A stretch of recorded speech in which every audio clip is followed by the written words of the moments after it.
This is Revathi. Welcome back to అందమైన కథల పొదరిల్లు.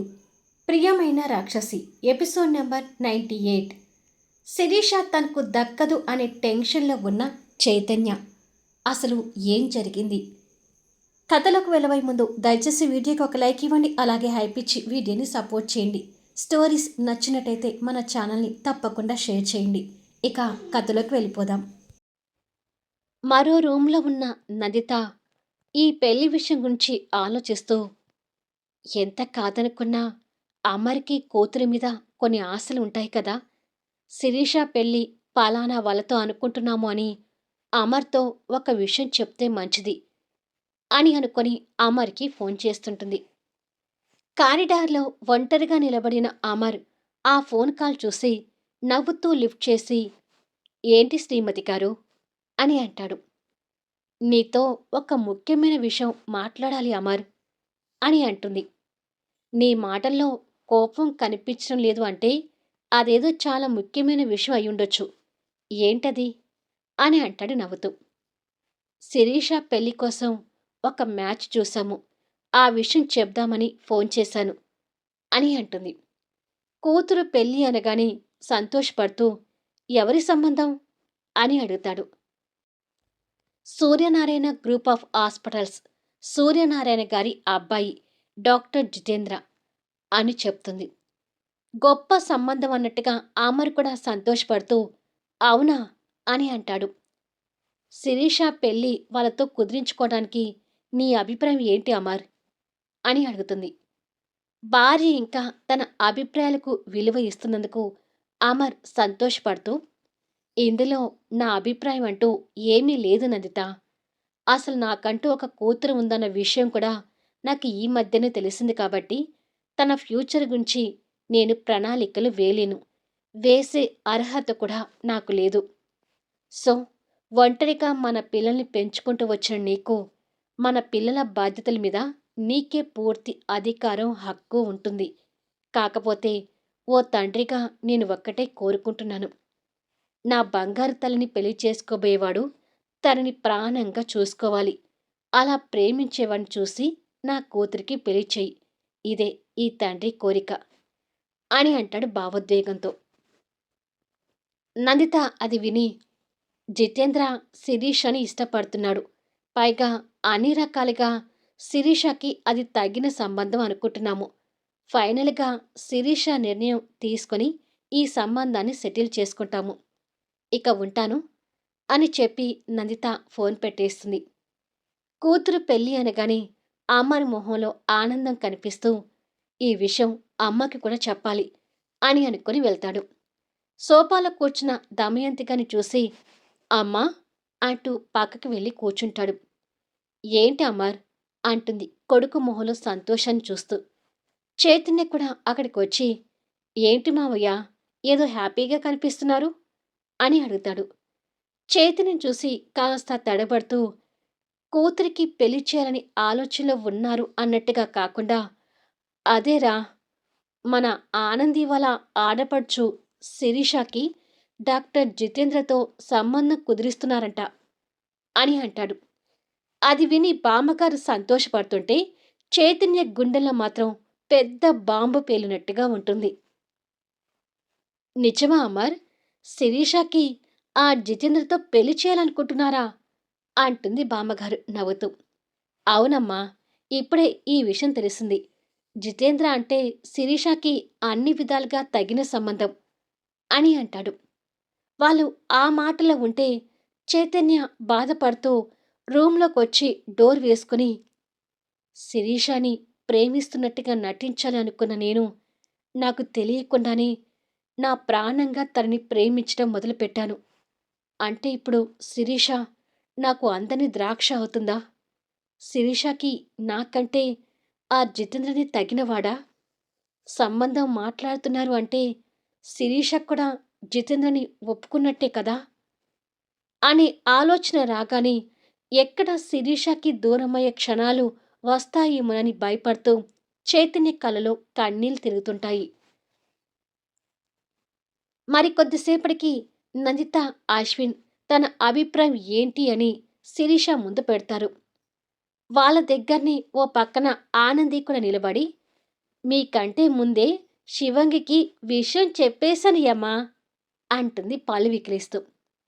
మంచి పని చేశావులే కాని నువ్వు కాసేపు సైలెంట్గా ఉండు అని అశ్విన్ తన నోరు మూయించి, చెప్పు శిరీష, జితేంద్ర మీద నీ అభిప్రాయం ఏంటి అని అడుగుతాడు.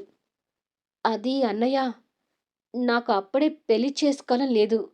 పెళ్ళికి ఇంకాస్త టైం తీసుకోవాలనే ఆలోచనలో ఉన్నాను అంటుంది శిరీష. నువ్వేమన్నా చిన్నపిల్లివి అనుకుంటున్నావా శిరీష? మెడిసిన్ పూర్తి చేసుకుని జాబ్ చేస్తున్నావు. ఏ వయసులో జరగాల్సిన ముచ్చట ఆ వయసులో జరగాలి అంటుంది నందిత.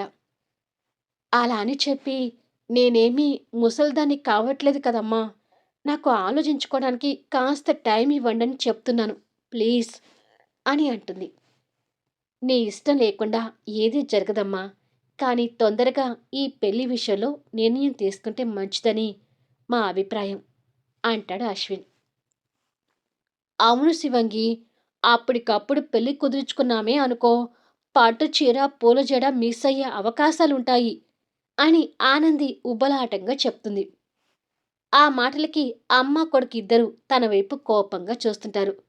వాళ్ళ చూపులకు భయపడుతూ నేను మాట్లాడనులే అంటూ నోటికి చెయ్యి అడ్డు పెట్టుకుంటుంది. అక్కడే వాళ్ళ మాటలు వింటున్న ముత్యాలు ఆనందిని చూసి నవ్వుకుంటుంది.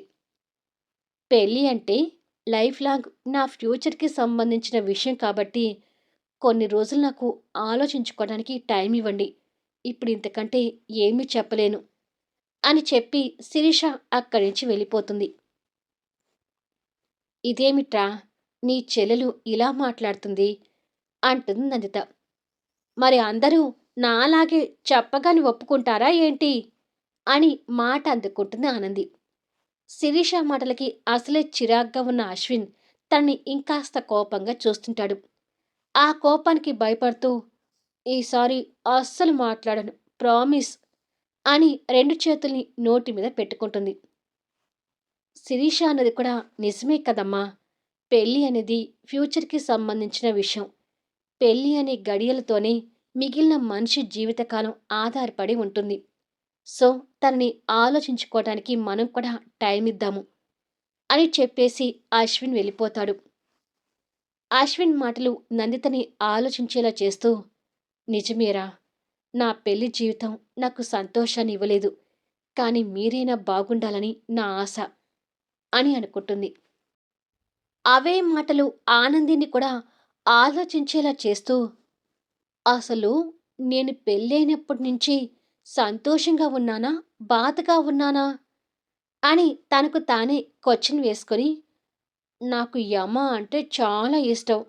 అంటే నేను సంతోషంగా ఉన్నట్టే కదా అని అనుకొని వెళ్తుంటుంది. అశ్విన్ పైకి వెళ్ళి విండో దగ్గర నిలబడి శూన్యంలో చూస్తూ శిరీష గురించి దీర్ఘంగా ఆలోచిస్తూ ఉంటాడు. అదే ఆలోచనతో వచ్చిన ఆనంది వెనుక నుండి కనిపిస్తున్న అశ్విన్ చూస్తూ ఆరాధనతో దగ్గరికి వెళ్ళి అశ్విన్ని వెనుక నుంచి హక్ చేసుకుంటుంది. సడన్గా జరిగిన ఆ పరిణామానికి ఒక్కసారిగా అశ్విన్ షాక్ అవుతుంటాడు. నిన్ను పెళ్లి చేసుకున్న తర్వాత నేను సంతోషంగా ఉన్నానో, బాధగా ఉన్నానో నాకే అర్థం కావడం లేదమ్మా. కానీ నువ్వంటే మాత్రం నాకు చాలా ఇష్టం అని అంటుంది. అశ్విన్ తన మాటల్ని అలాగే వింటూ నిలబడిపోతాడు. నువ్వెప్పుడూ నా పక్కనే ఉంటే బాగుండు అనిపిస్తుంది. నువ్వు నాతో సరదాగా మాట్లాడితే చూడాలనిపిస్తుంది. నీ కౌగిట్లో నన్ను బంధించుకొని నా నుదుటి మీద ముద్దు పెడితే నీ ప్రేమ మందిరంలో ఒదిగిపోవాలనిపిస్తుంది అని మాట్లాడుతుంటే అశ్విన్ ఇరిటేటింగ్గా ఫీల్ అవుతూ నడుముకు చుట్టుకొని ఉన్న తన చేతుల్ని విరక్తిగా తీసి వెనక్కి నెడుతూ ముందుకు తిరుగుతాడు. ఆనంది కాస్త వెనుకగా కింద పడుతున్నట్టుగా వెళ్ళి గోడను పట్టుకొని తట్టుకొని నిలబడి ఆశ్చర్యంగా చూస్తుంటుంది. ఏంటి తిక్క తిక్క వేషాలను వేస్తున్నావు? నేను అసలే చిరాగ్గా ఉన్నాను. అవతలకు వెళ్ళు అని అంటాడు. ఏమైంది అమ్మా అంటూ అమాయకత్వంతో బాధగా అడుగుతుంది. ఇప్పుడు నువ్వు చెప్పే కబుర్లు తీరిగ్గా విని నీతో రొమాన్స్ చేసే మూడ్లో నేను లేని కానీ నన్ను కాసేపు వదిలేయ్ అని అంటాడు. ఇవి కబుర్లు కాదు యమ్మా, నా ఆశలు అని బాధగా చెప్తుంది. అయితే ఆ ఆశలు ఎప్పటికీ తీరవు. మన పెళ్ళైన దగ్గర నుంచి సంతోషంగా ఉన్నానా, బాధగా ఉన్నానని అర్థం కావట్లేదు అన్నావు కదా! నువ్వు బాధలోనే ఉన్నావు. ఏ మాత్రం సంతోషంగా లేవు అని అంటాడు. లేదు యమ్మా, నేను సంతోషంగా ఉన్నట్టుగానే కాస్త అనిపిస్తుంది అని అంటుంది. అది నీ భ్రమ మాత్రమే. నువ్వలా అనుకుంటున్నావు. అంతే తప్ప నువ్వు సంతోషంగా లేవు అని చెప్పి వెళ్ళబోతుంటే ఆనంది అశ్విన్ చేయి పట్టుకుని ఆపి, నేనంటే నీకు ఇష్టం లేదా యమ్మా అని అడుగుతుంది. అశ్విన్ తన మొహంలోకి చూసి తల పక్కకు తిప్పుకుంటాడు. నేను అడిగిన దానికి సమాధానం చెప్పడం లేదంటే నేనంటే నీకు ఇష్టం లేనట్టే కదా! అంత ఇష్టం లేనప్పుడు డబ్బులిచ్చి మరీ నన్ను ఎందుకు పెళ్లి చేసుకున్నావు అని అడుగుతుంది. అశ్విన్ ఆనంది చేయిని విడిపించుకొని, నేను ఇష్టంతో పెళ్లి చేసుకోలేదని అర్థమైంది కదా! ఇక వదిలేయ్ అని అక్కడి నుంచి వెళ్ళిపోతుంటాడు. అలా రూమ్ నుండి వెళ్ళిపోతూ ఆనంది మొహం వైపు చూస్తాడు. ఆనంది తలదించుకొని కన్నీళ్లు పెట్టుకోవడం అశ్విన్ చూస్తూ ఆ రూమ్ నుండి వెళ్ళిపోతాడు. నన్ను ఏడిపించడానికే ఈ యమ్మ నన్ను పెళ్లి చేసుకున్నాడు. నేను నిజంగానే సంతోషంగా లేను అంటూ చిన్నపిల్లల కన్నీళ్లు తుడుచుకుంటుంది. ఇంట్లో కూర్చున్న జితేంద్ర శిరీష గురించి ఆలోచిస్తూ, అశ్విన్ గారి దగ్గర నుంచి ఇంకా ఇన్ఫర్మేషన్ ఏమీ రాలేదేంటి? శిరీషతో మాట్లాడారా లేదా? తను ఈ పెళ్లికి ఒప్పుకుందా లేదా అని ఆలోచిస్తూ ఉంటాడు. ఇలా కొద్దిసేపు ఆలోచించి, ఈ టెన్షన్ నేను తట్టుకోలేను. అశ్విన్ గారికి డైరెక్ట్గా ఫోన్ చేసి కనుక్కుంటాను అని అశ్విన్కి ఫోన్ చేస్తుంటాడు. గార్డెన్లో ఉన్న అశ్విన్ ఫోన్ లిఫ్ట్ చేసి, హలో జితేంద్ర అని అంటాడు. ఏమైంది అశ్విన్ గారు? మీ సిస్టర్తో మాట్లాడారా అని అడుగుతాడు. మాట్లాడాను, కానీ శిరీష కొన్ని రోజులు ఆలోచించుకొని చెప్తాను అన్నది అంటాడు అశ్విన్. అది విని నిరాశపడుతూ, అవునా అని అంటాడు. మా చెల్లె నిర్ణయానికి మేము గౌరవం ఇస్తాం కాబట్టి కొన్ని రోజులు వెయిట్ చేయి జితేంద్ర అంటాడు అశ్విన్. మీ చెల్లె నిర్ణయానికి మీరే కాదు, నేను కూడా గౌరవిస్తాను. ఏం పర్వాలేదులేండి, వెయిట్ చేస్తాను. ఉంటాను అని నవ్వుతూ చెప్పి ఫోన్ పెట్టేసి, నాకేం తక్కువని శిరీష నా గురించి ఇంకా ఆలోచించటానికి అని అనుకుంటాడు. ఇక్కడ అశ్విన్ కూడా ఫోన్ పెట్టేసి, నువ్వు జితేంద్రని యాక్సెప్ట్ చేస్తే కరెక్ట్ శిరీష. అన్ని విధాలా నీకు జితేంద్ర సరైనవాడు అనిపిస్తుంది అని అనుకుంటాడు. కానీ రూమ్లో ఉన్న శిరీషకి చైతన్య ఆలోచనలతోనే గడిచిపోతుంటుంది. నైటు 11 అవుతుండగా కావాలని అశ్విన్ లేటుగా రూంలోకి వస్తాడు. అప్పటికి ఆనంది గాఢమైన నిద్రలో బొమ్మను హగ్ చేసుకుని ముసుగు తన్ని పడుకొని ఉంటుంది. బెడ్ లైటింగ్లో అమాయకంగా కనిపిస్తున్న తనని చూస్తూ సోఫాలో పడుకుంటాడు. తనని అలా చూస్తూనే నిద్రలోకి జారుకుంటాడు. మరుసటి రోజు ఆనంది నిద్ర లేచేసరికి అశ్విన్ సోఫాలో కనిపించడు. యమ జిమ్ములో ఉండుండొచ్చు అని అనుకొని వాష్రూంలోకి వెళ్తుంది. కొద్దిసేపటికి ఫ్రెష్ అయి కిందికొచ్చేసరికి అశ్విన్కి ఏదో వర్క్ ఉంది అని చెప్పేసి ఎర్లీగా ఆఫీస్కి వెళ్ళాడని ముత్యాలు చెప్తుంది. నాకు తెలిసి అంత ముఖ్యమైన వర్క్ ఏమీ లేదే, పోనీలే ఆఫీస్కి వెళ్ళి కలుస్తాను అని అనుకుంటుంది. ఆనంది ఆఫీస్కి వెళ్ళి అశ్విన్తో మాట్లాడదామని కూడా అక్కడ వర్క్తో బిజీగా ఉండిపోతాడు. అసలు ఒక్కసారి కూడా అశ్విన్తో మాట్లాడడానికి తనకి కుదరదు. ఛ! యమ్మతో ఏదో ఒకటి మాట్లాడాలి. అలా మాట్లాడకుండా ఉండటం నా వల్ల కావడం లేదు అని చిరాకు పడుతూ ఉంటుంది. ఇక చైతన్య ఆఫీస్ క్యాబిన్లో కూర్చొని శిరీష ఆలోచనతోనే ఉంటాడు. అమర్ లోపలికొచ్చి దీర్ఘ ఆలోచనలో ఉన్న అల్లుణ్ణి చూసుకుని, చైతన్య అని పిలుస్తాడు. ఆ ఆలోచనలతోనే బాధపడుతున్న చైతన్య ఉలుకు పలుకు లేకుండా ఉంటాడు. అమర్ దగ్గరకొచ్చి చైతన్య భుజం మీద చేయి వేసి, రే చైతన్య అని అంటాడు. దాంతో చైతన్య ఈ లోకంలోకి వచ్చి అమ్మని చూసి లేచి నిలబడి, "ఏంటి మావయ్య?" అని అడుగుతాడు. "నేను వచ్చింది కూడా పట్టలేనంతగా ఏం ఆలోచిస్తున్నావు చైతన్య?" అని అడుగుతాడు అమర్. "అబ్బే! అదేమీ లేదు మావయ్య. ఆఫీస్ వర్క్ గురించి ఆలోచిస్తున్నాను" అని అంటాడు. "నిన్నటి నుండి ఏదో డల్‌గా కనిపిస్తున్నావేంటి?" అని అడుగుతాడు. "అలా ఏమీ లేదు మావయ్య. మామూలుగానే ఉన్నాను" అని అంటాడు. "మామూలుగా ఉంటే పర్వాలేదు. ఏదైనా సమస్య ఉంటే మాత్రం నాతో చెప్పకుండా ఉండకు. అన్నట్టు సైన్ చేయాల్సిన ఫైల్స్ ఉన్నాయన్నావు కదా! వాటి కోసం వచ్చాను" అని అంటాడు. "ఇవే మావయ్య" అంటూ టేబుల్ మీద ఉన్న 2 ఫైల్స్ అమర్‌కి ఇస్తాడు. "సరే, ఈ ఫైల్స్ చెక్ చేసి పంపిస్తాను" అని చైతన్యని అనుమానంగా చూస్తూనే అమర్ అక్కడి నుంచి వెళ్ళిపోతాడు. ఇక్కడ శిరీష తన ఆలోచనలకు బ్రేక్ ఇచ్చి హాస్పిటల్‌లో డ్యూటీలో ఉంటుంది. ఫ్రీ దొరికినప్పుడు జితేంద్ర తనతో మాట్లాడాలని చూస్తుంటాడు. శిరీష కూడా జితేంద్రతో మాట్లాడాలని చూస్తుంటుంది. అలా వాళ్ళిద్దరికీ కాసేపు ఫ్రీ టైం దొరుకుతుంది. ఇద్దరూ క్యాంటీన్‌లో కలుస్తారు. "ఏంటి శిరీష, నాతో ఏదో మాట్లాడాలి అన్నావు?" అని జితేంద్ర క్యూరియాసిటీతో అడుగుతాడు. "మన పెళ్లి సంబంధం గురించి మీ నాన్నగారు మా అమ్మతో మాట్లాడారంట కదా" అని అడుగుతుంది శిరీష. "అవును, నీ అభిప్రాయం ఏంటి?" అని అడుగుతాడు జితేంద్ర. "అది జితేంద్ర, నీ గురించి నేనెప్పుడూ అలా ఆలోచించలేదు. నువ్వింకా ఎవరైనా మంచి అమ్మాయిని చూసి పెళ్లి చేసుకో" అని తన నిర్ణయాన్ని డైరెక్ట్‌గా చెప్తుంది. జితేంద్ర ఒక్కసారిగా నిరాశ చెందుతూ, "ఎందుకు? నాకేం తక్కువ?" అని అడుగుతాడు. "నీకేదో తక్కువ అన్నట్టుగా నేను చెప్పడం లేదు. నాకిప్పుడు మ్యారేజ్ మీద ఇంట్రెస్ట్ లేదు. ప్లీజ్" అని అంటుంది. "పోనీ నీ మనసులో ఇంకా ఎవరైనా ఉన్నారా?" అని అడుగుతాడు చైతన్యని ఉద్దేశిస్తూ. ఆ ప్రశ్నకి శిరీష కాస్త తడబడుతూ చైతన్యని గుర్తు చేసుకుంటుంది. "చెప్పు శిరీష, నీ మనసులో ఇంకా ఎవరైనా ఉన్నారా?" అని మళ్ళీ తన్ని అడుగుతాడు.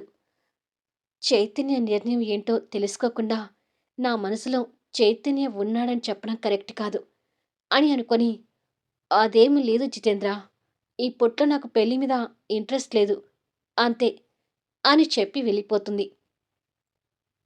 తను వెళ్ళిపోవడం చూస్తూ, తన మనసులో చైతన్యం ఉంటే నా దగ్గర ఆ విషయం చెప్పడానికి సంకోచించేది కాదు. కానీ మరెందుకు ఇలా మాట్లాడుతుంది? ఏమైనా కానివ్వు, నాకు శిరీష కావాలి అనే పట్టుదలతో పిడికిలి బిగిస్తాడు. ఈవినింగ్ శిరీష కారులో వెళ్తూ, "ఈ ముసుగులో గుద్దులాట నా వల్ల కాదు. డైరెక్ట్‌గా నేను చైతన్యతో మాట్లాడి, చైతన్య మనసులో నా అభిప్రాయం ఏంటో తెలుసుకునే వరకు నేను మనశ్శాంతిగా ఉండలేను" అని అనుకొని కారు పక్కకాపి చైతన్యకి ఫోన్ చేస్తుంటుంది. మళ్ళీ నెక్స్ట్ వీడియోలో కలుద్దాం. శిరీష, చైతన్యల మీటింగ్ ఇప్పుడు ఎలా ఉండబోతుంది? ఒకరికొకరు ప్రేమించుకుంటున్నారనే విషయం తెలుస్తుందా? శిరీష చైతన్యని ప్రేమిస్తుందని అశ్విన్, నందితకు, అమర్‌కు తెలిస్తే వాళ్ళ రియాక్షన్ ఏంటి? శిరీష పెళ్లి బాధ్యత నీది అని అంటున్న అమర్ చివరి వరకు ఆ మాట మీద ఉండగలుగుతాడా? అందరి జంటల మధ్య అద్భుతమైన కథనాలతో ఆసక్తికరంగా సాగే కథా వీడియోస్ని మిస్ కాకుండా చూడండి. కథ నచ్చితే లైక్ చేయండి, హైప్ ఇవ్వండి, మీ అమూల్యమైన అభిప్రాయాలను తెలియచేయండి.